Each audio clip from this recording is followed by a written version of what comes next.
আমাদের মসজিদে জুমার দিন বাংলা খুতবা দেওয়ার আগে ইমাম ও মুসল্লিবৃন্দ একত্রে ইয়া নবী সালাম আলাইকা দুরুদ পড়ে, এটা পড়া কি ঠিক হবে? দয়া করে জানাবেন। মসজিদে বা মসজিদের বাইরে দুরুদ এটা ব্যক্তিগত আমল, এটা দলবদ্ধভাবে মিছিলের সাথে ইয়া নবী সবাই মিলে সুরে সুর মিলিয়ে তালে তাল মিলিয়ে পড়ার জিনিস। আপনারা নামাজে দুরুদ পড়েন কি পড়েন না? নামাজের মধ্যে দুরুদ পড়েন না? এই দুরুদ কি আপনারা ইমাম সাহেবের সাথে সুরে সুর মিলায়া তালে তাল মিলায়া পড়েন? যার যার দুরুদ শেষে পড়েন না?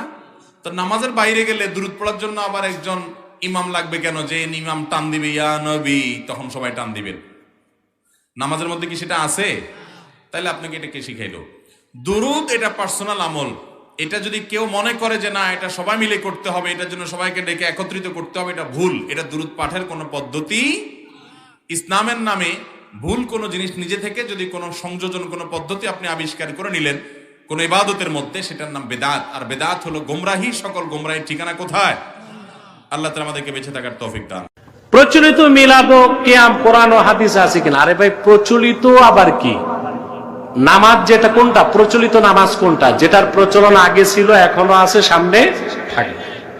তো মিলাদ কিয়াম প্রচলিত অর্থে করা যাবে না, এটাই তো সমস্যা আপনাদের।